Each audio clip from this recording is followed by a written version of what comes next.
നമസ്കാരം. മംഗളം ന്യൂസിലേക്ക് എല്ലാവർക്കും സ്വാഗതം. ഞാൻ ബിനി പ്രേംരാജ്. യുദ്ധം തുടങ്ങിയത് മുതൽ വലിയ വിജയ പ്രതീക്ഷയിലായിരുന്നു ഇസ്രായേൽ. പക്ഷേ ഇപ്പോൾ എല്ലാ പ്രതീക്ഷകളും അസ്തമിച്ചു കഴിഞ്ഞു. ഇനി വിജയം ഇസ്രായേലിനൊപ്പം ഇല്ല എന്നതിൻ്റെ എല്ലാ തെളിവുകളും പുറത്തു വന്നു കഴിഞ്ഞു. ഇപ്പോൾ നിലനിൽപ്പിനായി നെട്ടോട്ടം ഓടുകയാണ് ബെഞ്ചമിൻ നെതന്യാഹു. ഹമാസ് കനത്ത ഭാഷയിൽ തന്നെയാണ് ഇസ്രായേലിന് മറുപടി നൽകുന്നത്. കൊടും ക്രൂരതകളെ തുടർന്ന് ലോകതലത്തിൽ ഒറ്റപ്പെട്ട ഇസ്രായേലിനെ വിമർശിച്ച് അമേരിക്കൻ പ്രസിഡന്റ് ജോ ബൈഡനും രംഗത്തെത്തി കഴിഞ്ഞു. യുദ്ധമന്ത്രിസഭയുടെ കടും പിടുത്തമാണ് സംഘർഷത്തിന് ആക്കം കൂട്ടുന്നതെന്നും ബൈഡൻ വിമർശിച്ചു. ഗസയിൽ നടക്കുന്ന വിവേചനരഹിതമായ ബോംബാക്രമണം മൂലം ഇസ്രായേലിന് ആഗോള പിന്തുണ നഷ്ടമാകാനുള്ള സാധ്യതയുണ്ടെന്നും നെതന്യാഹുവിന് ബൈഡൻ മുന്നറിയിപ്പ് നൽകി. ഹമാസിന് തിരിച്ചടി നൽകുന്നതിൽ തെറ്റില്ല, എന്നാൽ ഫലസ്തീനിലെ നിരപരാധികളെ സംരക്ഷിക്കേണ്ടതുണ്ടെന്നും ബൈഡൻ പറഞ്ഞു. അതേസമയം ഇസ്രായേലിനുള്ള ആയുധ കൈമാറ്റത്തിൽ അമേരിക്ക മാറ്റം വരുത്തുന്നില്ല എന്ന് ഉദ്യോഗസ്ഥരെ ഉദ്ധരിച്ച് CNN റിപ്പോർട്ട് ചെയ്തു. അതിനിടയിൽ ഗസയിൽ അടിയന്തര വെടിനിർത്തൽ ആവശ്യപ്പെട്ടുള്ള UN പ്രമേയം ഇസ്രായേൽ തള്ളി. ഹമാസിന് മാത്രം ഗുണം ചെയ്യുന്ന നടപടിക്ക് ഒരുക്കമല്ലെന്ന് നെതന്യാഹുവിന്റെ വക്താവ് അറിയിച്ചു. 153 രാജ്യങ്ങളുടെ പിന്തുണയോടുകൂടിയാണ് ഹമാസിനെ വിമർശിക്കാത്ത പ്രമേയം UN പാസാക്കിയത്. പ്രമേയത്തെ എതിർത്തുകൊണ്ട് അമേരിക്കയും ഇസ്രായേലും ഉൾപ്പെടെ 10 രാജ്യങ്ങളാണ് രംഗത്തെത്തിയത്. ബ്രിട്ടനും ജർമ്മനിയും വോട്ടെടുപ്പിൽ നിന്ന് വിട്ടുനിന്നു. പ്രമേയം നടപ്പാക്കാൻ UN ബാധ്യതയില്ലെന്നിരിക്കെ ലക്ഷ്യം നേടും വരെ ആക്രമണം തുടരുമെന്ന് ഇസ്രായേൽ അറിയിച്ചു. ഖാൻ യൂനിസ്, ജബാലിയ, ശുജായ എന്നിവിടങ്ങളിൽ ഏറ്റുമുട്ടൽ അതീവ രൂക്ഷമായി തുടരുകയാണ്. കരയുദ്ധത്തിൽ 8 സൈനികർ കൂടി കൊല്ലപ്പെട്ടെന്നും 21 പേർക്ക് പരിക്കേറ്റതായും സൈന്യം അറിയിച്ചു. മധ്യ ഗസയിൽ അൽഖുദ്സ് ബ്രിഗേഡുമായി ചേർന്ന് 15 സൈനികരെ അടുത്തുനിന്ന് ആക്രമിച്ചതായി അഖസാം ബ്രിഗേഡ് പറഞ്ഞു. സയനിസ്റ്റ് സൈനികരുടെ ശ്മശാന ഭൂമിയായി ഗസ മാറുമെന്ന പ്രഖ്യാപനം അക്ഷരാർത്ഥത്തിൽ പുലരുകയാണെന്നും അൽഖസാം ബ്രിഗേഡ് പറഞ്ഞു. അതിനിടെ തെക്കൻ ഗസയിൽ ഇസ്രായേൽ വ്യോമാക്രമണങ്ങൾ തുടരുകയാണ്. ഗസയിൽ ആരോഗ്യമേഖല അപ്പാടെ തകർന്നതായി ലോകാരോഗ്യ സംഘടന അറിയിച്ചു.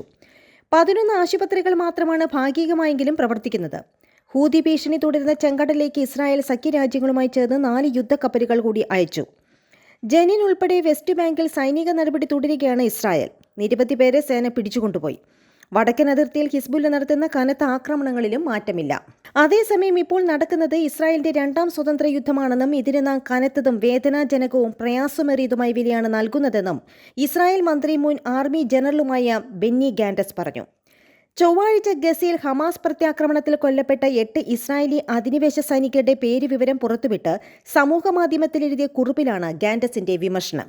യുദ്ധത്തിൽ മരിച്ചു വീഴുന്ന എല്ലാ സൈനികരും ഇസ്രായേൽ രാജ്യത്തിന് മുഴുവൻ മായാത്ത മുറിവാണ്. അത്തരം ഓരോ മുറിവുകളും നമ്മുടെ യോദ്ധാക്കളുടെ ധീരതയുടെ ഓർമ്മപ്പെടുത്തലുകളാണ്. ഷുജായിൽ ഇന്നലെ കൊല്ലപ്പെട്ടവരുടെയും നമ്മുടെ അതിജീവനത്തിനായി ജീവൻ വെടിഞ്ഞ എല്ലാവരുടെയും കുടുംബാംഗങ്ങൾക്ക് ഹൃദയാംഗമായ അനുശോചനം ബെന്നി ഗാൻഡസ് എക്സിൽ കുറിച്ചു. ഇന്നലെ ഗസയിൽ 10 സൈനികർ കൂടി ഹമാസ് കൊലപ്പെടുത്തിയതായി ഇസ്രായേൽ സൈന്യം ബുധനാഴ്ച പുറത്തിറക്കിയ പ്രസ്താവനയിൽ അറിയിച്ചിരുന്നു. ആദ്യം 8 പേരുടെ പേര് വിവരങ്ങളാണ് പുറത്തുവിട്ടത്.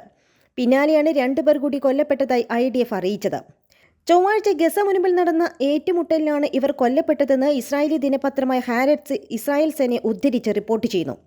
ഗോലാനി ബ്രിഗേഡിന്റെ 13ാം ബറ്റാലിയൻ കമാൻഡറായ ലഫ്റ്റനന്റ് കേണൽ ടോമർ ഗ്രീൻബെർഗ് കൊല്ലപ്പെട്ടവരിൽ ഉൾപ്പെടും. Major Roy Meldas, major Moshe Avram Baron, major Ben Sheli, captain Liel Hayom, staff sergeant Riya Yaakov, sergeant Faska Rom Hector, sergeant Achiya Daskal, colonel Eran Aloni, Itzhak Ben Basat എന്നിവരാണ് കൊല്ലപ്പെട്ടത്. അതിനിടെ കരയുദ്ധം ശക്തിപ്പെടുത്തിയ ശേഷം Hamas പ്രത്യാക്രമണത്തിൽ സൈനികർ കൊല്ലപ്പെടുന്നത് കുത്തനെ ഉയർന്നതായി Israel മാധ്യമങ്ങൾ report ചെയ്തു. ഇതുവരെ ഉയർന്ന ഓഫീസർമാരടക്കം 435 സൈനികർ കൊല്ലപ്പെട്ടെന്ന് ഇസ്രായേൽ ബ്രോഡ്കാസ്റ്റിംഗ് കോർപ്പറേഷൻ വെളിപ്പെടുത്തി. 20 സൈനികർ സഹപ്രവർത്തകരുടെ തന്നെ സൗഹൃദ വെടിവയ്പിൽ കൊല്ലപ്പെട്ടതായി ഇസ്രായേൽ സൈന്യം ചൊവ്വാഴ്ച അറിയിച്ചിരുന്നു. അതേസമയം ഗസ മുൻപിൽ കരയുദ്ധം ആരംഭിച്ചത് മുതൽ തങ്ങളുടെ 20 സൈനികർ സൗഹൃദ വെടിവയ്പിൽ കൊല്ലപ്പെട്ടതായി ഇസ്രായേൽ പ്രതിരോധ സേന ചൊവ്വാഴ്ച അറിയിച്ചു. അബദ്ധത്തിൽ ഇസ്രായേൽ സൈന്യത്തിന്റെ തന്നെ വെടിയേറ്റ് സൈനികർ കൊല്ലപ്പെടുന്നതിനെയാണ് സൗഹൃദ വെടിവയ്പ്പെന്ന് സൈന്യം വിശേഷിപ്പിച്ചത്. ഇസ്രായേൽ സൈന്യത്തിന്റെ കണക്ക് പ്രകാരം കരയുദ്ധത്തിൽ കൊല്ലപ്പെട്ട സൈനികരുടെ 5-1 സൗഹൃദ വെടിവയ്പിൽ കൊല്ലപ്പെട്ടത്. ഓഫീസർമാരും സൈനികരും ഉൾപ്പെടെ 111 പേർ കരയുദ്ധത്തിൽ കൊല്ലപ്പെട്ടതായാണ് ഇസ്രായേൽ ഔദ്യോഗികമായി പറയുന്നത്.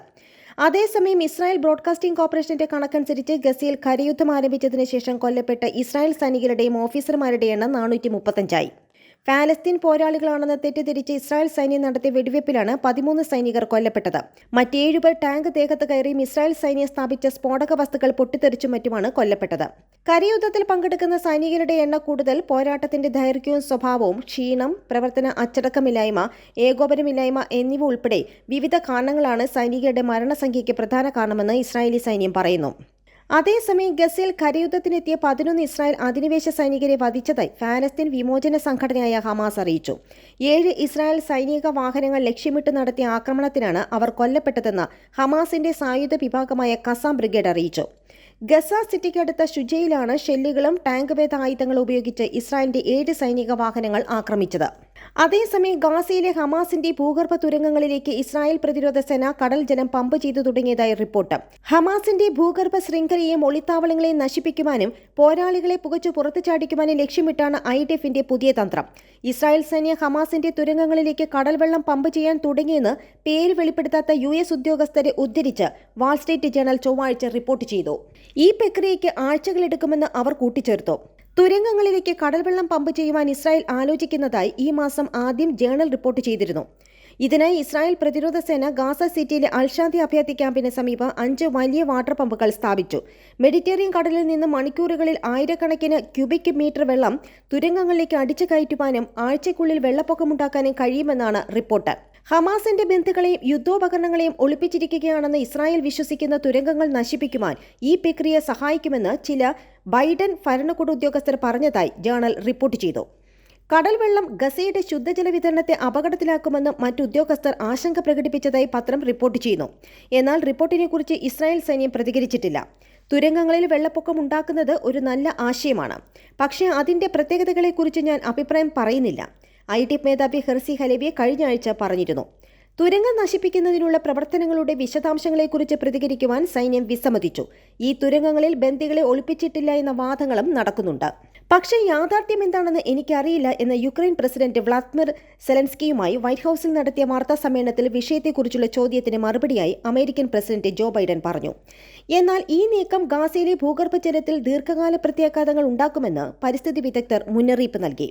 കടൽ വെള്ളം തുരങ്കങ്ങളിലേക്ക് ഒഴുക്കിയാൽ ഗാസയിലെ വെള്ളത്തിനും മണ്ണിനും ഉണ്ടാക്കുന്ന ആഘാതങ്ങളെക്കുറിച്ച് വാൾ സ്ട്രീറ്റ് ജേണൽ റിപ്പോർട്ടിൽ പറയുന്നു.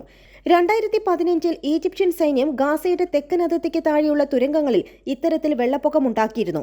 ഗാസയിൽ ഇതിനോടകം 800-ലധികം തുരങ്കങ്ങൾ കണ്ടെത്തിയതായി IDF കഴിഞ്ഞ ആഴ്ച അറിയിച്ചിരുന്നു. നന്ദി, നമസ്കാരം.